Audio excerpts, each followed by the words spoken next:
Hello, everybody, and welcome again to one of our online sessions here at altc22. I am delighted to be joined by Dr. Becky Vickerstaff from JISC. Becky's here today to talk to us about some sustainable approaches to embedding digital fluency in HE.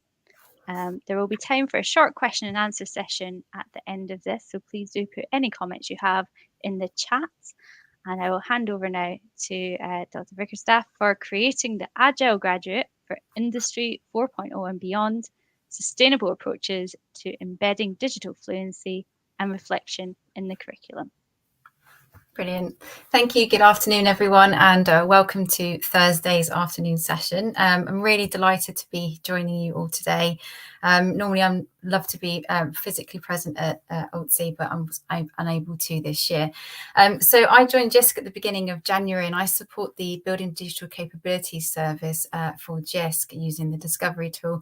But I come from quite an extensive background within digital education in higher education, having spent the last 19 years working within universities.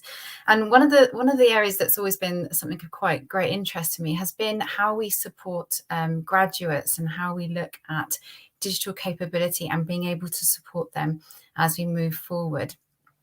And today I'm going to kind of try and do a bit of a whistle-stop tour of some of the really excellent and exciting work that we've seen at JISC with some of our customers on how they've been using our Discovery tool and the Building Digital Capabilities service to really support that kind of lifelong attitude with our graduates, and how we prepare them for that workplace and prepare them for what we must all kind of be aware is a very kind of evolving digital world at the moment.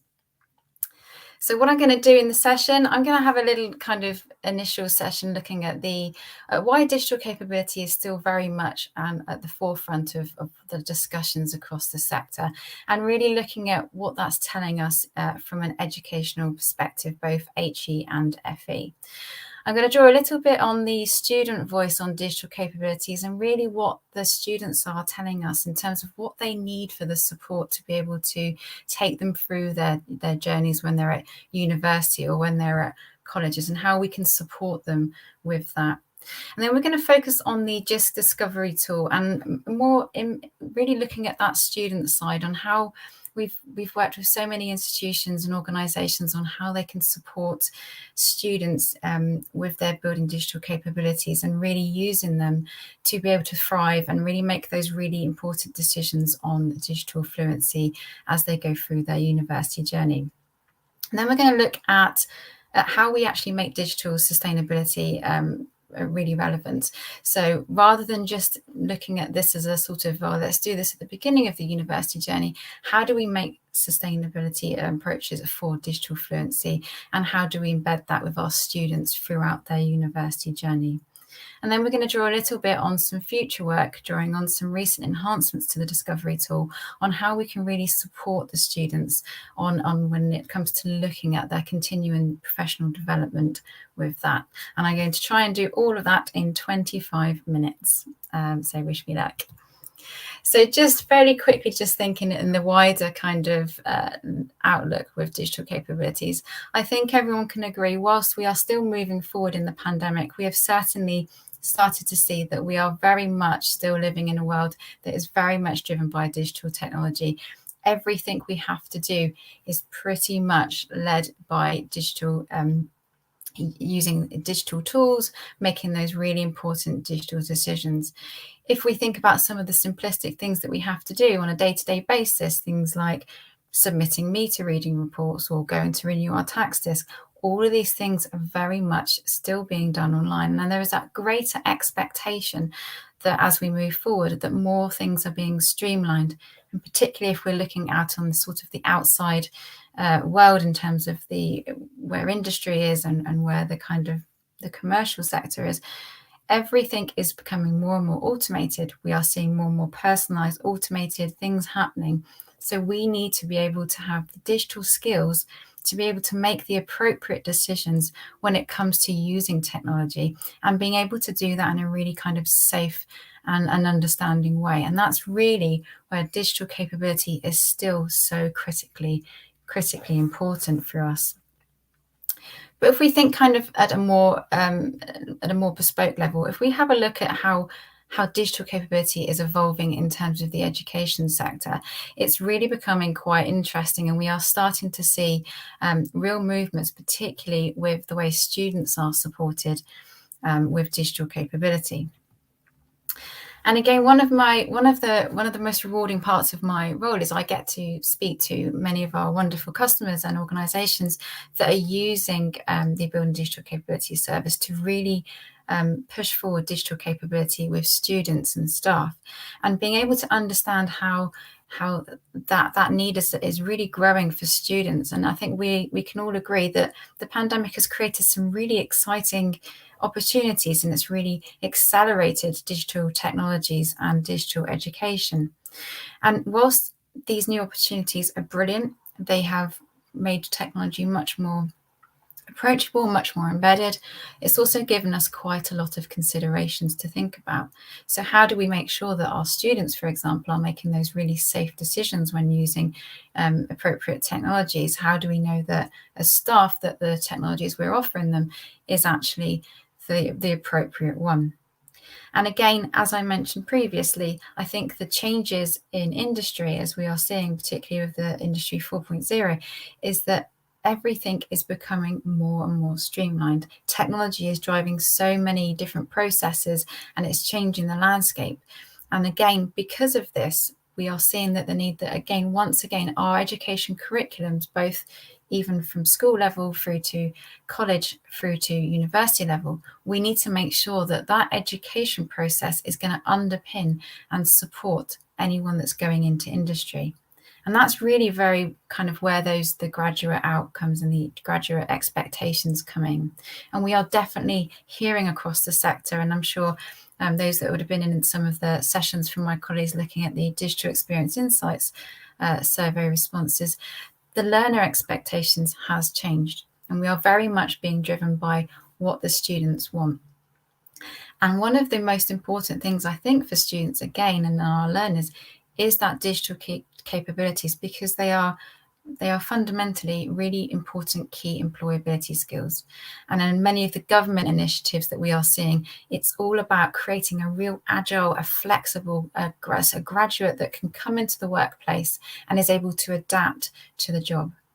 And again, one of the really interesting things that I find in working in technology over the years is that when we started off in primary school, the jobs of tomorrow literally did not exist. And I remember reading something from the World Economic Forum in 2016 that I think it was 65% of primary school jobs wouldn't, the jobs that they would be doing didn't even exist yet.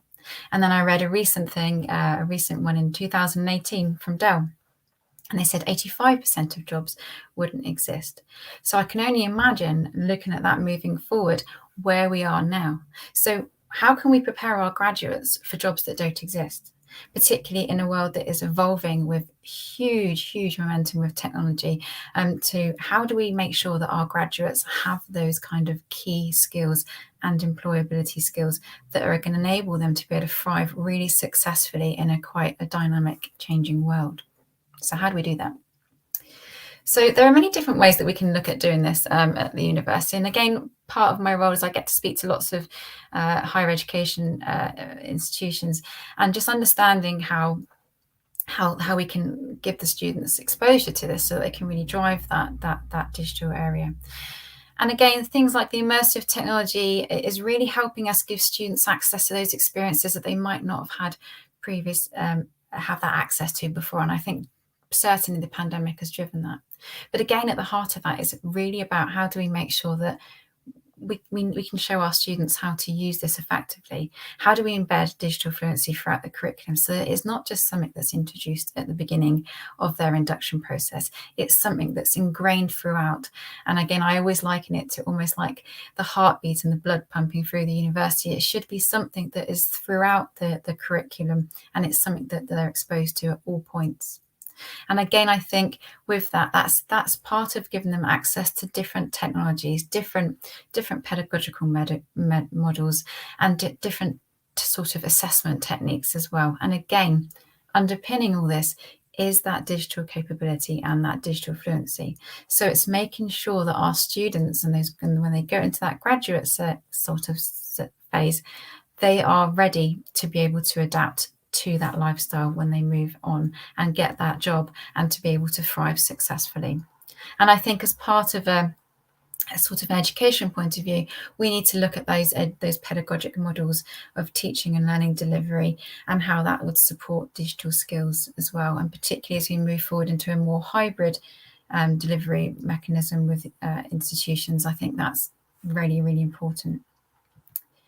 So I don't want to draw massively on the recent data that's come out. I know my colleagues did a wonderful job at a recent session, but we have just published our recent Digital Experience Insight survey for our students, and listening particularly to the voice of the students in terms of their digital skills, I think has been really interesting. And whilst there's been some fantastic work across the sector, given what everyone had to do quite quickly, I think there's still a huge amount of work that needs to be sort of invested in to really make sure that students have that really kind of clear understanding of what their digital skills are. So to give them that awareness of these are the digital skills that you need to be able to thrive successfully in your course, and reward that. I get to speak to a lot of institutions that are actually making this part of their sort of reward process. So if you have an institution, for example, who has a student pathway where they have to submit certain credits and do certain work, embedding digital skills in that is so critically important, and we are seeing more and more of that. So it's really interesting to again listen to the learner views and the student views in terms of what they are expecting. It's given them that really clear understanding that these are the digital skills that you need for your course. But how do we assess that? How do we ensure that they know what their own skills and what their own kind of awareness is on that? So that's something that I think is, an area that we can certainly do some more work on. So what I wanted to just do is just have a quick discussion, and again, around the GIST discovery tool. So for those that may not be aware of the discovery tool, it is a self-reflective diagnostic tool that basically allows an individual to be able to take that time to reflect on their own digital capabilities and to be able to really understand their strengths and weaknesses, and to be able to improve on them so that they can have those skills to be able to thrive in a digital world. Now, whilst we have access to staff side as well, I'm going to particularly focus on the student side today. And I wanted to then start to draw on some of the examples that we are seeing from some of our customers and our members on how they've been embedding this and how it's supported them in creating that real agile graduate that can really thrive successfully, and giving the students that exposure to be able to take that ownership of their digital skills, understand why they're important, and understand why they need them in an evolving digital world. So with the discovery tool, we have 3 different question sets for students. In essence, we have a new students question set, which is aimed purely at the kind of the students when they arrive in that kind of sort of induction process. And again, I'm going to go into a little bit more detail on that one in a moment. And then we also have a larger current students question set for HE, and we have one for FE as well.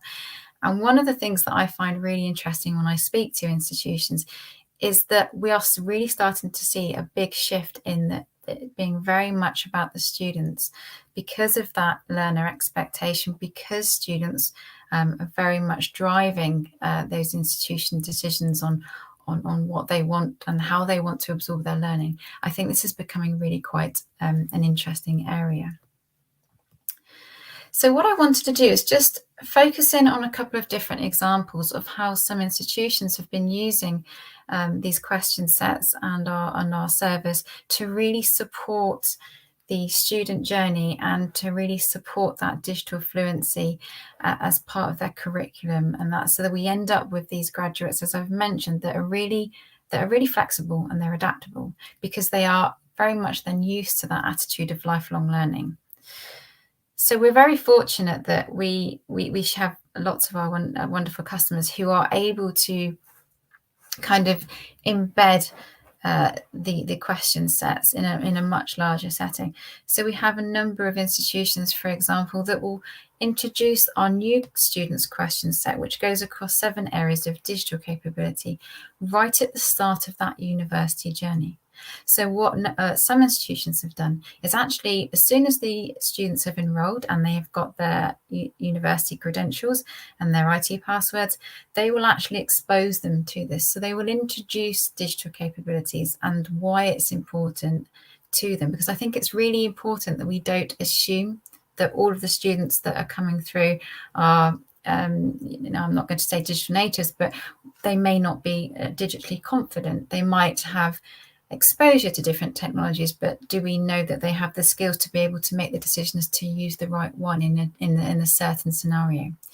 So one of our institutions has done some fantastic work where they've actually embedded this during the August, sort of September time when students join. And the idea is that they're exposed initially to this concept that we're going to ask you to reflect on your digital skills and ask you to have a think about why you might have a strength in a certain area, but maybe need some sort of development in another area. And it really starts that cognitive process of that cycle of continuing professional development as well for our students. And I think that's something that's really important, because when we hear about industry feedback and we hear about what they would like from their graduates, it's very much about we want students to be able to be adaptable and to be able to make their own decisions. We don't want to drip feed information. We want them to be able to make the decisions to do that themselves.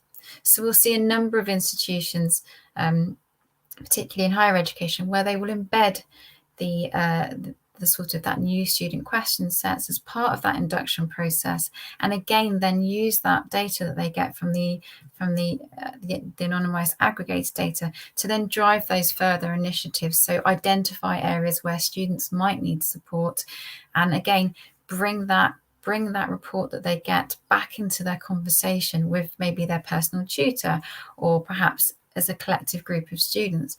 So there's lots of different ways that we are seeing that many of our institutions are starting to use that. And again, that induction is a really great way to start that process where the students understand that lifelong learning attitude of continually upskilling. So the other one, which I find really, really fascinating, and again, drawing a little bit on my personal background, is looking at our larger question set, which is called our current student question set, which goes across all of our 16 areas of digital capability. And it's about how we embed that into the curriculum so that it becomes something that's more sustained, and it's not just something that's introduced as a one-off and left. It's something that we continually do. And what we are starting to see, particularly with a lot of our institutions, is where they will embed this perhaps on a yearly cycle, where they will ask the students to undertake that larger question set, because it really does go across so many different areas of digital capability, such as digital well-being, digital creation, etc., and really look at how we can use the data that comes from that, but also get the students to reflect on what their report's telling them. So when they've gone through that question set and they've identified, say, for example, that perhaps they're not so confident in a particular area, also bearing in mind that this is a very subjective process because we're reflecting on our own skills. This isn't a way to assess, it is a personal reflection of our own skills. So how do we get them to reflect on that, and how do we build that into curriculum? So some of the things that we are seeing across the sector at the moment is some fantastic work where they are asking their students to identify their strengths, perhaps via maybe a Moodle online course, perhaps on a portfolio system, where they will actually draw and identify maybe their top 3 areas of digital capability, and then maybe comment on why that they felt that was their top area. And then again, in terms of where areas they may feel less confident, is to be able to then identify where they may feel that they could do with some additional support. And again, drawing on the resources that the Discovery Tool give them, and again from their own institution, how they're going to then improve their own understanding and confidence in that area. And it's really about giving that empowerment in that safe space to be able to kind of look at our own digital capability and understand why it's important.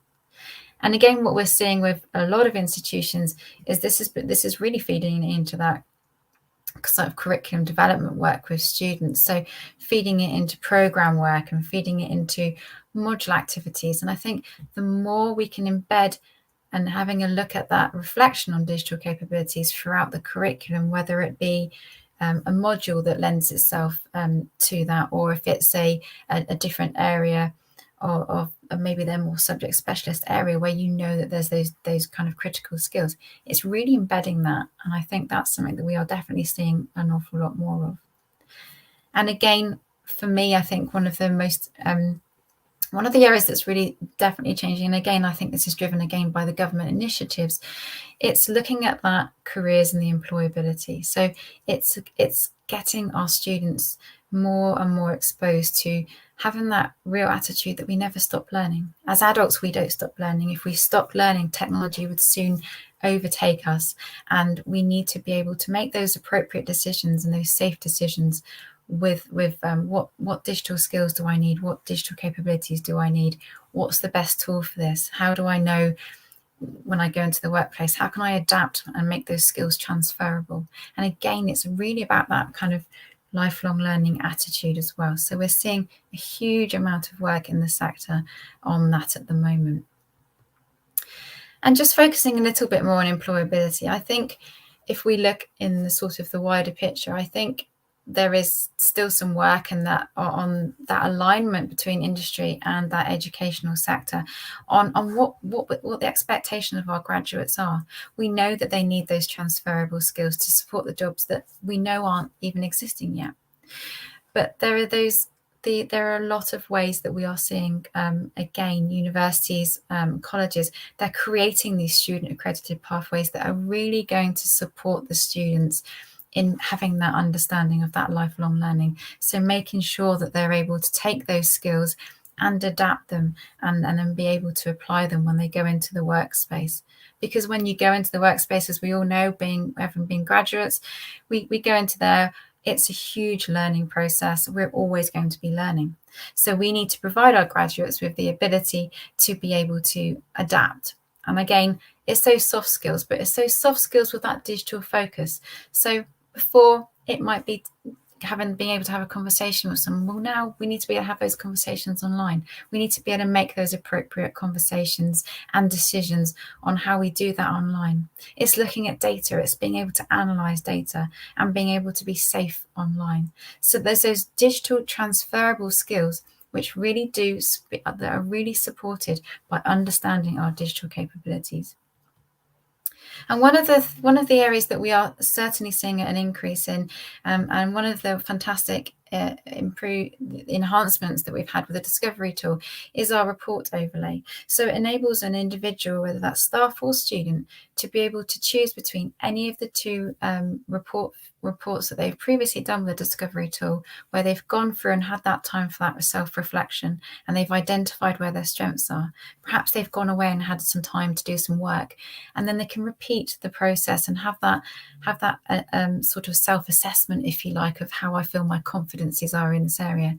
And then it would actually overlay that in a report. So we can kind of see there are a lot, and again, because this is part of our new enhancements since the beginning of August, there are going to be some really exciting pieces of work that are going to be coming through from some of our customers on how they've used this, and knowing some of those processes and some of the ideas that they're looking to put in place to support this, particularly with students, is really exciting. And again, pulling into where we embed this, have it embedded throughout the curriculum, so that it's something that is seen to be quite continuous and not just we do this at the beginning of the year and then that's that. Let's just make it continuous. Let's make this attitude of lifelong learning continuous. So as I draw to, hopefully I'm running fairly decently on time, just some final thoughts. And again, more than happy to follow up any conversations after the session or after altc. But I think digital capabilities, the message we are getting, particularly from lots of the institutions that and organisations we work with, is that digital capabilities has to be sustainable, and it has to be ingrained into all of the processes that we can possibly have that are pedagogically appropriate and support students. And because that student learning, that their needs really have changed, we need to then make sure that that digital lifelong learning is there to empower students. It's there to give them the skills so that when they go into the workplace, they are really confident and they are able to then look at those jobs and adapt into there. But we also need to support the staff as part of that. So it's a really interesting time. I'm very fortunate that I get to speak to so many organisations as part of my role, and I'm really excited to see where I think this is going, where it's going to evolve, particularly as we move forward and technology advances, and we start to see that kind of those more automated, the augmented reality and things like that come in. I think it's going to be a really interesting and exciting time. So I think I've come to the end, and I think that's a great time to stop, and hopefully I'm running on time, and open it to some questions. Running perfectly to time. Thank you for that, Becky. Very well timed. We haven't had any questions come in the chat just yet, so I'm going to be kind of cheeky and ask one of my own, if you don't mind. Sure. Yes. So this discovery tool seems like a really valuable way to get students to reflect. I'm just curious, has there been much of a kind of disconnect between what students feel are important digital literacy skills, and then what institutions feel are important, and then what the employers think are important? Or do you think those are already kind of well aligned? So that's a really interesting question. So that probably lends itself more to kind of some of the data that we get from our digital experience insights survey. But what personally, from what I've sort of experienced when I've been talking to institutions as well, and then also drawing on sort of my 19 years in higher education, I do think there's still some disconnect. And I think particularly from industry and sort of education, if you like, I do think that there is still some disconnect, because there is the idea that there is still some sort of feedback that we need the graduates to be more kind of agile, and it is about having them being able to be more adaptable, rather than, we don't want to drip feed. We want them to kind of, have those different experiences, to be able to make those different decisions and explore those sort of different learning sort of methods. In terms of what students need, and in terms of what say a university might understand that the students need, I don't think there's a huge disconnect. I think, if I'm honest, and again, I'm going to draw on previous background, I think a lot of it comes down to capacity, with universities being able to support that. And I think it's also about having that understanding at that higher sort of stakeholder level, so sort of your really high sort of leadership level, how important digital capabilities is. And I think without that kind of understanding that it is so important, it's really difficult to kind of get that buy-in and to be able to support students and staff with that. And I think where you have an institution that has a really good, digital transformation is still very much going on across the sector, as I'm sure everyone has sort of drawn on throughout the conference. And I think there is that disconnect there, but I think a lot of it is probably down to a resourcing issue with some of the organisations as well. And I think it's how do we support that, and that's where the discovery tool is a fantastic tool, because it has those wonderful resources already built in. It has those question sets that's been developed in line with the sector as well, and tried and tested as well with so many different users. So I think there's some really great quick wins, and more than happy to follow up any conversations on that as well. Yeah, that's a great segue into Yvonne's comment. Just to check if we have access to the discovery tool, and if we don't, persuade people that we do. And I'll just end with one final question from Peter Hartley. Is there a consensus among employers around what or which digital skills are really important? Oh, that's a great question. I would love to answer on behalf of all of the sort of the industry. I can draw on some experiences. My husband works in the sector, and there's I think the ones I mentioned previously, it's about that digital communication. I think previously the sort of soft skills, those transferable skills that we've had before, and things like being able to collaborate, being able to communicate really well in person, I think those skills have now become more digital, because we are very much still working in that hybrid approach, and a lot of offices are still not face to face. We've moved away from that, I think. So I think it's those soft digital skills that I think are really important, and being able to adapt to technology that's changing, I think, is particularly with the way that that's kind of going with technology advances, etc. I think I can't speak for everyone, but I know from some previous discussions that those are probably really important kind of key digital skills, if that makes sense. That's great. Thank you very much, Becky, for joining us today. And I'll echo the thanks from the chat as well. Lots of applause raining in there. And thank you everyone for joining us for this session. Please enjoy the rest of the conference. We've got a few more sessions left today before we wrap up.